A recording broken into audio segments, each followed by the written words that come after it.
여러분, 혹시 기억나십니까? 70년대 학창시절 교실 뒷자리에 앉아 선생님 몰래 그렸던 만화. 친구 방에 모여 야외 전축에 레코드판 걸어놓고 서툰 발음으로 따라 부르던 비틀즈의 노래들. 그때 우리가 밤새 나누었던 꿈들은 참 유치하면서도 설레떨했습니다. 누구는 화가, 누구는 영화감독, 누구는 권투선수로 홍수환 선수 같은 세계 챔피언이 되고 싶어 했죠. 하지만 우리는 이미 알고 있었습니다. 그건 꿈일 뿐이라는 것을요. 저에게도 그런 순간이 있었습니다. 고등학교 2학년 때였죠. 그림 그리는 것을 좋아했던 저에게 제 그림을 보고 칭찬을 해주시던 미술 선생님이 미대 진학을 권하셨습니다. 하지만 선생님은 모르셨죠. 단칸방에 7 식구가 부대끼며 사는 우리 집 형편을 말입니다. 자식에게 큰 기대를 걸고 계셨던 아버지께 미대를 가고 싶다는 말은 차마 입 밖에 꺼낼 수 없는 금기어나 다름이 없었습니다. 불효자가 되기 싫었던 17 소녀는 결국 그 꿈을 가슴속 깊은 곳에 묻어버렸습니다. 나중에 돈 벌어서 여건이 되면 그때 그래도 늦지 않아. 그렇게 속으로 스스로를 위로하고 마음을 다독였지요. 그 시절 우리의 대부분의 목표는 오직 하나였습니다. 꿈보다는 취업이 우선이었고 인문계보다는 기술을 배워 당장 돈을 벌 수 있는 상고나 공고를 가는 것이었죠. 취직이 잘 되는 곳, 내 집을 마련할 수 있는 돈을 빨리 모을 수 있는 직장만이 진로의 정답이었습니다. 취업을 한 후에도 우리는 내가 좋아하는 것보다 무엇을 책임져야 하는지를 먼저 배우며 전사처럼 살았습니다. 가족들을 굶기지 않는 것이 우선이었고 내 집 마련과 더불어 내 자식만큼은 나처럼 가난 때문에 꿈을 포기하지 않게 만드는 것이 삶의 목표였습니다. 그렇게 앞만 보고 달려오다 보니 어느덧 머리칼엔 서리가 내려앉고 자식들도 이제 제 몫을 하며 삽니다. 그토록 바랬던 내 집도 생겼습니다. 그런데 말입니다. 이제 전쟁터 같은 삶에서 돌아와 비로소 고요해진 거실에 차분히 앉아 있으면 이상하게도 마음 한구석이 텅 빈 것처럼 시려옵니다.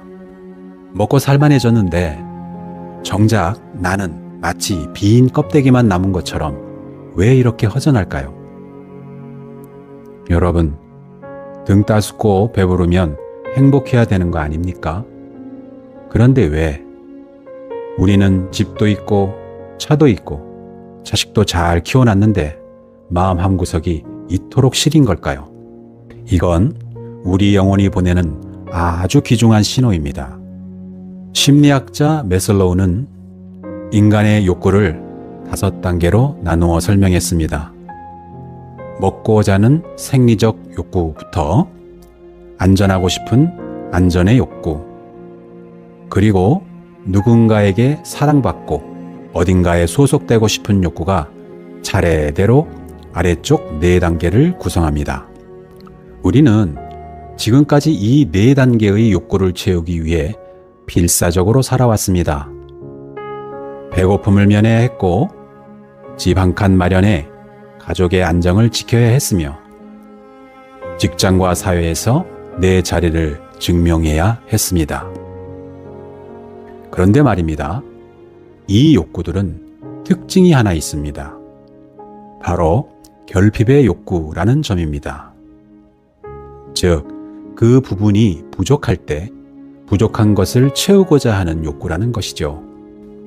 배가 고프면 밥을 먹어야 하고 가족의 안식처가 없는 불안함을 지우기 위해 평생 돈을 아껴 내 집을 마련하고 조직 속에서 인정받기 위해 개인적인 쉼도 포기하고 최선을 다했습니다.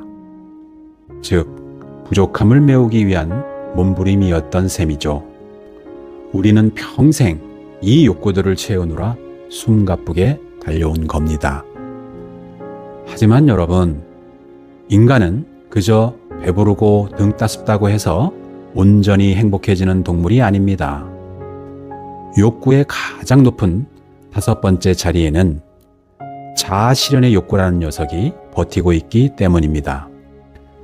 이건 앞선 단계들과는 차원이 다릅니다.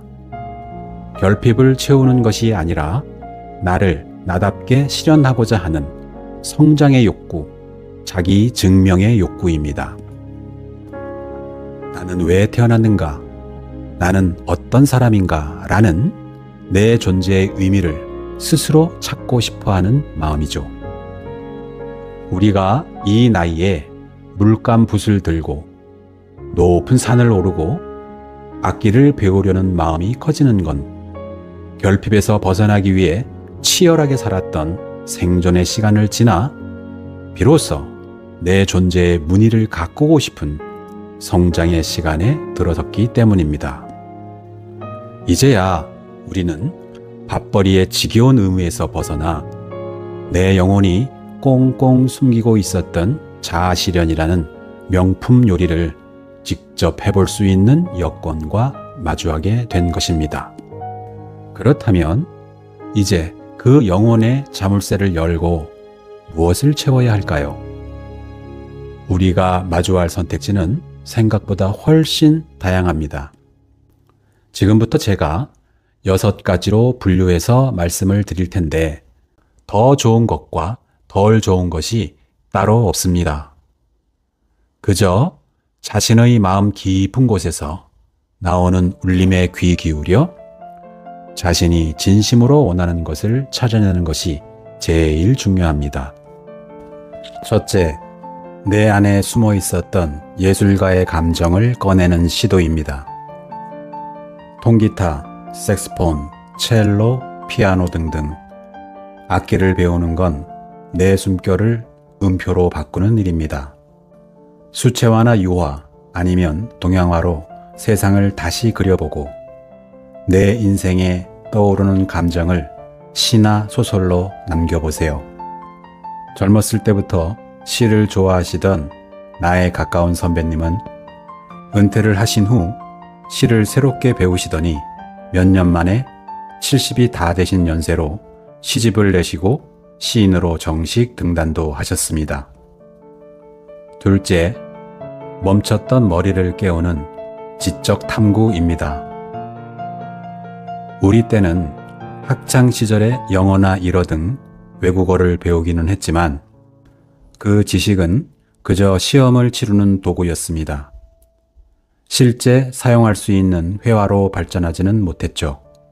요즘은 유튜브만 조금 뒤져봐도 얼마든지 독학으로 외국어를 배울 수가 있습니다. 두려워 마시고 다시 새로운 세계의 문을 열어보시죠. 또 현대 사회의 원인을 탐구해가는 세계사나 한국사, 그리고 현실과 너무 동떨어져 보였던 철학자의 사상들이 진심으로 궁금하다면 다시 한번 인문학에 도전해 보시는 것은 어떠신가요? 공자님 논어의 첫 구절은 하기 시습지 불력열호입니다. 배우고 때로 익히면 이 또한 즐겁지 아니한가 라는 의미죠. 이와 같이 인간의 가장 큰 욕구 중 하나가 지적 호기심입니다. 그리고 이것은 인간에게만 존재하는 고귀한 특성이기도 합니다. 셋째, 낯선 곳에서 나를 만나는 여행입니다. 길 위에서 우리는 일상의 관성에서 벗어나 가장 순수한 자신과 마주하게 됩니다. 여행은 단순히 경치를 구경하는 것을 넘어 세상이라는 책을 한 페이지씩 넘겨보는 일입니다. 경제적으로 여유가 된다면 건강에 무리가 없는 범위에서 주기적인 해외여행도 좋겠지만 경제적 부담 때문에 망설여진다면 저비용 고효율 여행 방식도 얼마든지 가능합니다. 수도권이나 광역시에 사신다면 65세 이상 무임승차 혜택을 활용해 부담 없이 근교 나들이를 즐기실 수 있습니다. 우리의 수도권만 해도 전 세계 사람들이 부러워하는 산, 강, 바다, 숲 등 없는 게 없는 천혜의 여행지입니다.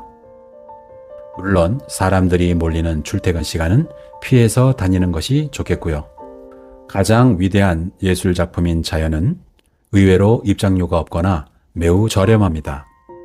그 외에도 국립박물관이나 고궁은 시니어 할인 혹은 무료 입장이 가능하여 적은 비용으로도 깊이 있는 지적 탐구가 가능합니다. 넷째, 내 몸을 사랑하고 가꾸는데 진심을 쏟아보는 신체적 활동입니다. 매일 길을 걷고 산에 오르며 계절을 느끼십시오.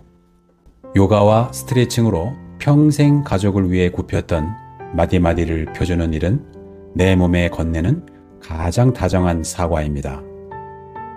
탁구, 파크골프, 스포츠 댄스 등은 건강뿐만 아니라 재미까지 더해진 최고의 여가이며 헬스를 통해 만들어진 근육은 자아실현을 지탱할 든든한 생존 저축이 됩니다.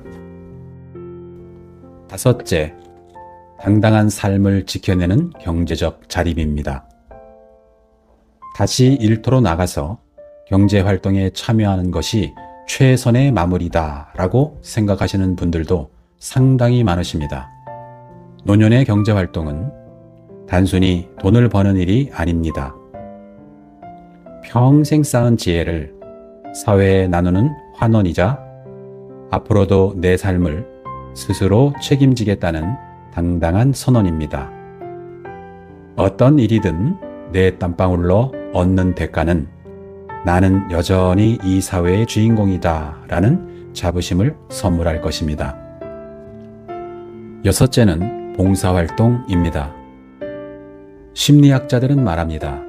인간이 가장 행복한 순간은 무언가를 가질 때가 아니라 누군가에게 나누어 줄 때라고요. 그동안 우리는 나와 내 가족만 돌보며 치열하게 살아왔습니다. 이제 그 시선을 세상으로 딱 한 뼘만 넓혀 보십시오. 봉사는 내 것을 나눠주는 것으로 얼핏 보면 손해처럼 보이지만 사실은 타인의 미소를 통해 내 텅 빈 영혼을 가장 풍성하게 채우는 신비로운 경험입니다. 방법은 거창할 필요 없습니다. 재능이 있으신 분들은 본인이 가진 재능을 무상으로 나누거나 재능이나 금전으로 봉사활동을 하실 수가 없으신 분들은 무료 급식소나 유기견 보호소 등과 같은 봉사기관에서 손길을 보태는 근로봉사도 좋습니다. 형편에 따라 무엇을 선택하든 결과는 같습니다. 아, 나도 누군가에게 쓸모있는 사람이구나 라는 그 강력한 정서적 충만함이야말로 우리 노년을 지탱하는 가장 귀한 보약이 될 것입니다. 사실 저도 은퇴한 지 벌써 7년이 되어 갑니다. 저는 준비성이 철저한 편이라 은퇴 전부터 수없이 시뮬레이션을 돌려봤습니다. 이것도 하고 저것도 해봐야지 하며 꽤 자신만만하게 인생 2막을 열었죠. 은퇴하자마자 가장 먼저 달려간 곳은 수치화를 가르치는 미술 화실이었습니다. 고등학교 때 그토록 그리고 싶었던 유화 대신 이번엔 수채화의 투명한 빛깔에 내 인생을 담아보고 싶었거든요. 그뿐만이 아니었습니다.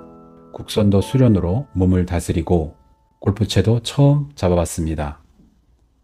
10년 전 잠시 배웠던 클래식 기타도 다시 꺼내 먼지를 털어냈고 당시 유행하던 블로그를 개설해 운영하면서 세상과도 소통했죠.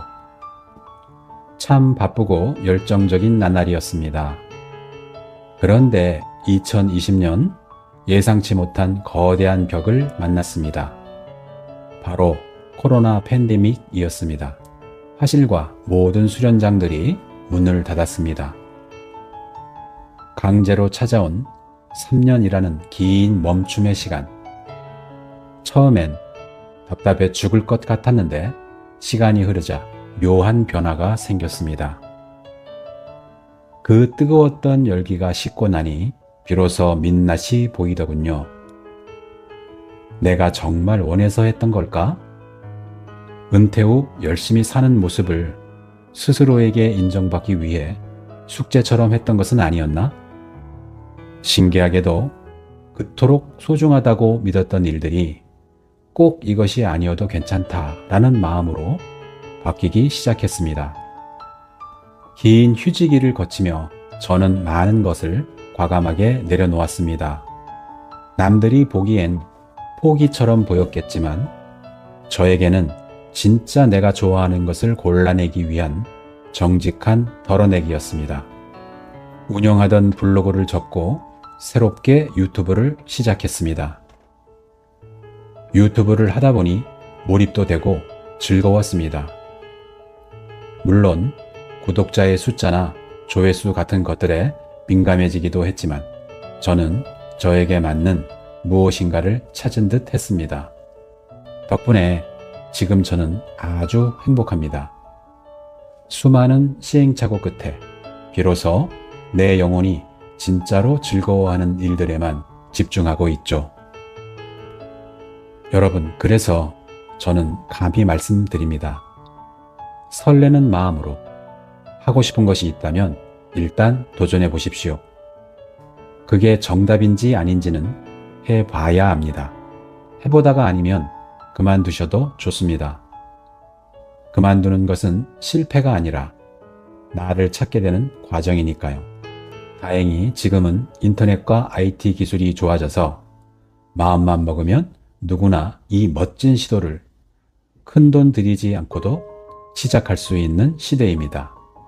40년 전 잠궜던 마음의 자물쇠, 이제는 열어도 됩니다.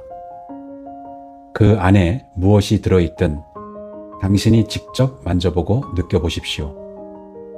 그렇게 흔들리다 걷다 보면 당신의 노년을 진짜 빛나게 할 보석 하나를 반드시 발견하게 될 것입니다. 노년에 좋아하는 일을 다시 시작한다는 건 단순히 취미 생활을 하는 게 아닙니다. 그것은 열심히 살아온 나에 대한 가장 따뜻한 보상이자 자기 스스로에게 전하는 내 인생 최고의 존중입니다. 다음 시간에는 삶과 죽음에 대한 공부와 이해를 통하여 자신의 사생관을 정립하라 라는 주제로 찾아뵙겠습니다. 구독과 좋아요, 알림 설정 부탁드리며 여러분의 지혜가 담긴 댓글도 기다리겠습니다. 시청해 주셔서 감사합니다.